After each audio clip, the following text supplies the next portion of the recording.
Sur cette chaîne, on rassemble le témoignage de personnes qui ont lancé ou relancé leur activité de freelancing. Aujourd'hui, on a le plaisir d'accueillir Georges. Georges, comment ça va? Très bien, merci et toi? Ouais, nickel. Est-ce que tu peux nous raconter un petit peu qui tu es, qu'est-ce que tu fais en quelques secondes? Donc Georges, moi j'ai un parcours qui a commencé dans le secteur des études où j'ai travaillé vraiment à l'analyse des comportements d'achat des consommateurs à travers différentes sociétés comme Nielsen, Kantar.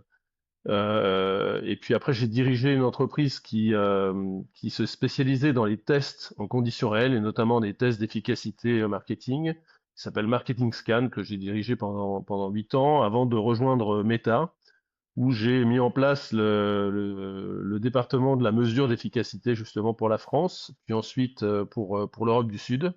Je suis resté quasiment 11 ans chez Meta autour de ces problématiques d'efficacité marketing, avant de me lancer en freelance sur ce début d'année, toujours autour de la même, de la même problématique, aider en fait les marques à vraiment mettre en place, on va dire, un système de mesure qui soit performant, qui soit un moyen pour le marketing de parler le même langage que la finance et de prendre des décisions alignées effectivement au sein de l'entreprise sur la base des résultats qu'ils vont mesurer.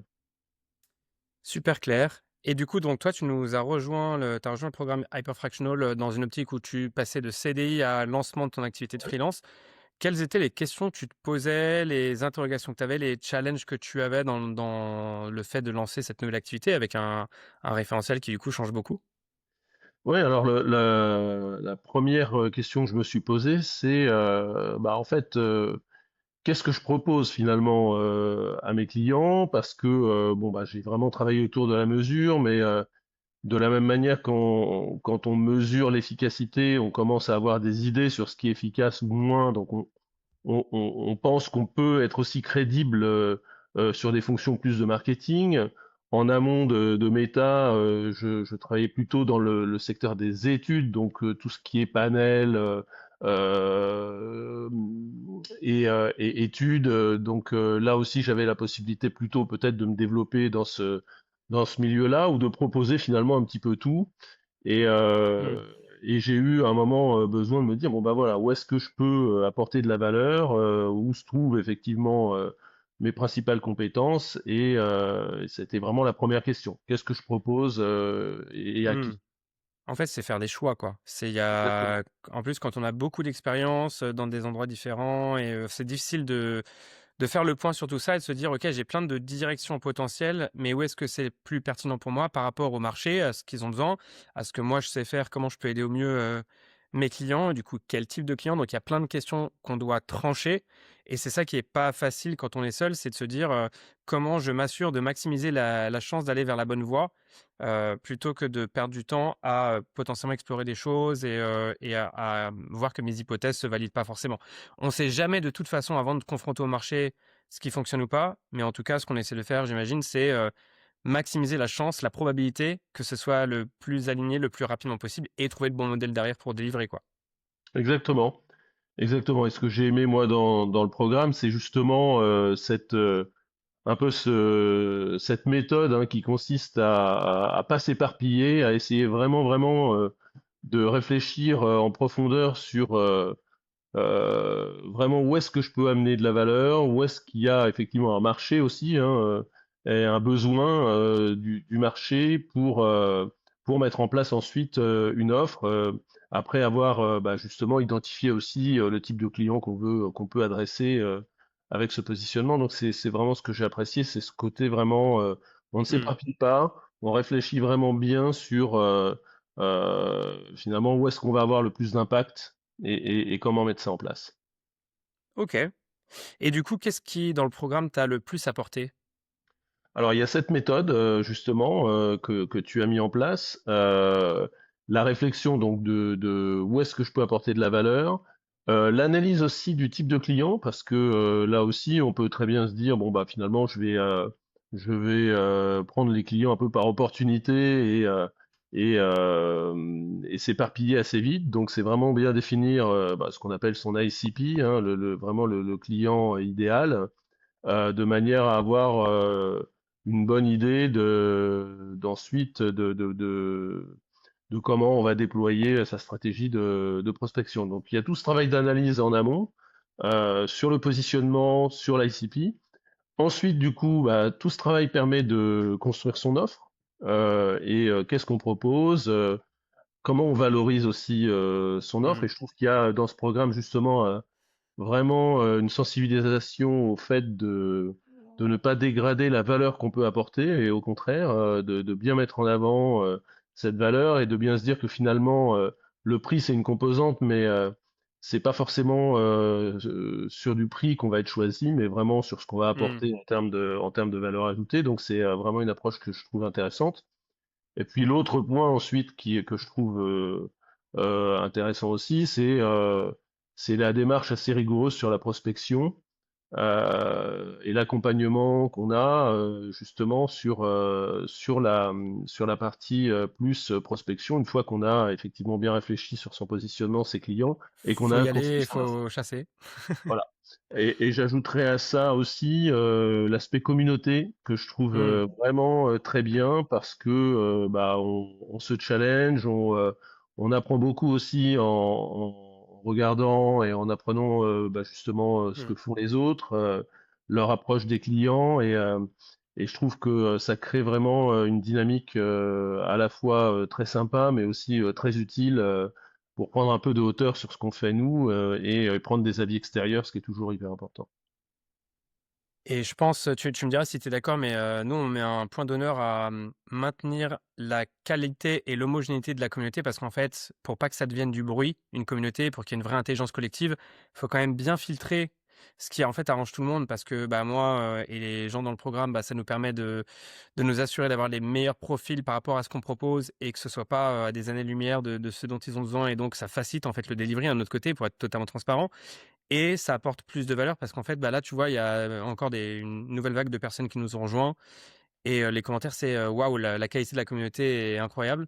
Donc c'est vraiment un point qu'on veut maintenir et qui apporte énormément de valeur parce qu'en fait, on se comprend, on est plus ou moins avancé sur les sujets selon les profils.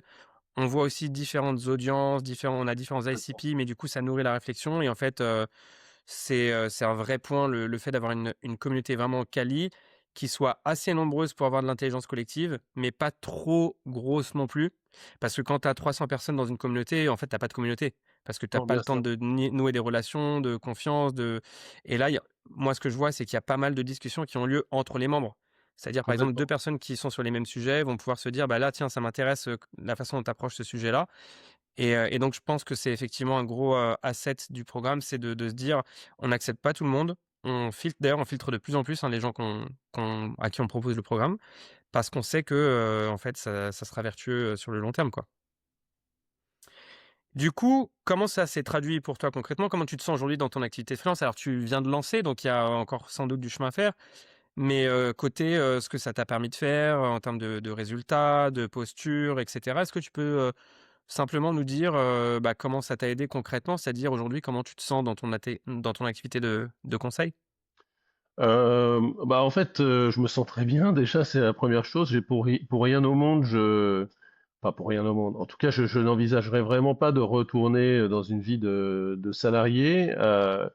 Et ce que ça m'a apporté, bah, justement, enfin, c'est vraiment dans un premier temps la satisfaction d'avoir bâti quelque chose, c'est-à-dire d'avoir Mmh. vraiment travaillé une offre, d'avoir travaillé sa entre guillemets personal brand et d'aboutir à voilà un positionnement clair, une offre de service pas dispersée, mais avec bon quelques niveaux, mais en tout cas qui est cohérente, qu'on a pu valider ensemble, que j'ai pu tester auprès de la communauté aussi. Et il y a cette première satisfaction, la satisfaction d'avoir des retours du marché aussi positifs Mmh. sur l'utilité de mon positionnement, qui est un petit peu particulier parce que il y a aujourd'hui, il y a plusieurs consultants qui font ça aux États-Unis, en Angleterre, mais en France aujourd'hui, j'en connais pas. Donc ça, c'est à la fois une force et un challenge, c'est-à-dire qu'il n'y a pas, j'ai pas vraiment beaucoup de concurrents directs. Par contre, Ouais, j'ai besoin le besoin est réel, mais il n'est pas forcément aujourd'hui directement exprimé c'est ça. par les clients potentiels. Donc, il y a un vrai enjeu de faire connaître aussi mon activité. Mais d'ailleurs, c'est aussi sur cette partie-là que le programme est utile parce qu'il aide justement à travailler l'efficacité de sa communication, que ce soit sur LinkedIn ou les autres canaux. Donc, il y a tout un travail de prospection aussi que je trouve intéressant et ludique, hein. Moi, je trouve ça plutôt sympa de me retrousser les manches et de refaire du développement commercial que je n'avais pas fait depuis de nombreuses années. Mais justement, de réfléchir à sa stratégie commerciale entre différents canaux, que ce soit LinkedIn, que ce soit des événements professionnels, du networking, travailler au fait aussi le réseau existant qu'on peut avoir et aussi s'impliquer dans des travaux d'industrie qui permettent d'échanger avec ses pairs et aussi de gagner de la visibilité. Donc il y a tout ce travail aussi de prospection qui est intéressant et qui a commencé à porter ses fruits ces derniers mois, puisque bon, bah, aujourd'hui j'ai fini une mission, j'en ai une en cours sur le long cours. Et surtout, j'ai un pipeline de prospection qui commence à être vraiment bien fourni. J'ai bien retenu la leçon que la partie prospection doit être vraiment continue. Mmh. Il faut vraiment jamais lâcher le pied parce que sinon, bah, on voit effectivement qu'il y a des effets assez directs sur les retours. Donc voilà, c'est un peu tout cet ensemble entre travailler dans un secteur qui me passionne, travailler ma personal brand sur le court terme, mais aussi essayer sur le long Mmh. terme à travers une application dans l'industrie.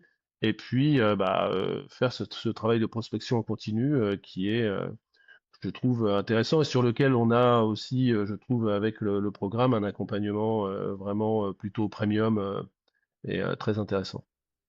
Top. Bah, écoute, il y a déjà super intéressant. Il y a 2 choses sur lesquelles j'aimerais, réagir. C'est en gros ce que tu racontes, c'est tu te sens enfin, il y a une dimension entrepreneuriale dans le fait de se lancer en freelancing ou de relancer son activité qui en fait quand tu as vraiment cet état d'esprit entrepreneurial.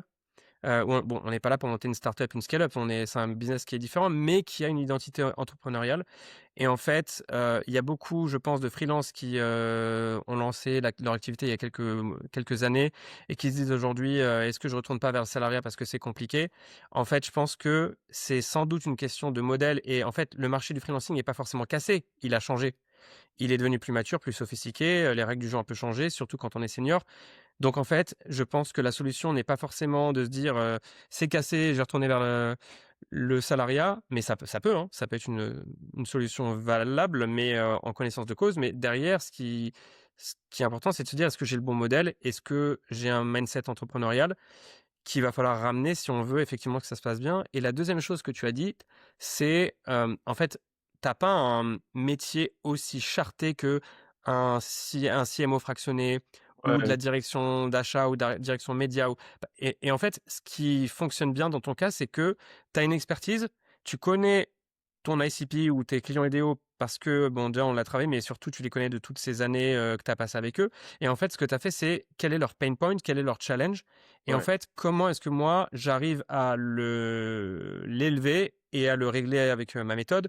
Et derrière, comment est-ce qu'on crée un job? Mais en fait, le titre de poste, on s'en fout un peu. Ce qui compte, c'est ma capacité à rebondir sur des problèmes que vivent, ma cible et derrière qu'est-ce que je leur propose pour le résoudre? Et avoir de la concurrence, c'est pas forcément, un mauvais signe parce que ça veut dire qu'il y a un Oh, marché, mais ne pas avoir de concurrents, ça veut pas forcément dire qu'il y a une anomalie et donc faut aller un cran, oh. au-delà en termes d'analyse du marché, quoi. Oui, complètement. J'ajouterais à ça que, enfin, c'est intéressant ce que tu disais sur l'entrepreneuriat. Et même si on ne crée pas une start-up ou une scale-up, alors c'est vrai qu'on a du coup pas d'investissement lourd, je dirais, mais en Mmh. fait, on se rend compte que tout ce qu'on dit bah, a un impact potentiellement direct sur sa réputation. Donc ça Ouais, aussi, c'est important. C'est-à-dire que dans la communication, il faut pas se louper non plus. On peut plus trop dire n'importe quoi et s'abriter derrière un CDI en se disant bon bah c'est pas trop grave, hein. C'est ouais. qu'en gros, si justement, enfin, la communication extérieure qu'on va donner sous n'importe quelle forme qu'elle soit, rejaillit directement sur l'image qu'on va avoir et sa propre réputation. Donc, il y a quand même un travail de branding qui est Mmh. très important et Ouais, moi je soupçonnais pas forcément au tout début, mais voilà, qu'on réalise vraiment quand on met en place son activité et voilà, on se vend soi comme une marque d'une certaine manière et donc ça veut dire derrière que bah, finalement tous les aspects qu'on recommande à nos clients sur la gestion de leur marque, d'une certaine manière, s'appliquent à nous-mêmes en tant que consultant parce que bah, on vend sa propre image et sa propre marque. Donc, c'est aussi quelque chose d'important à avoir en tête. complètement. Et c'est pas un sujet évident sur lequel avancer, surtout quand on est seul et justement, dernière question, quel conseil tu donnerais aux freelances, consultants qui hésitent à se faire accompagner, que ce soit par, Hyperfractional ou un autre programme, hein? Est-ce que tu aurais, maintenant que tu es passé de l'autre côté, un conseil à leur donner pour, prendre la bonne décision pour eux? Alors, moi, j'ai toujours aimé me faire entourer d'avis extérieurs.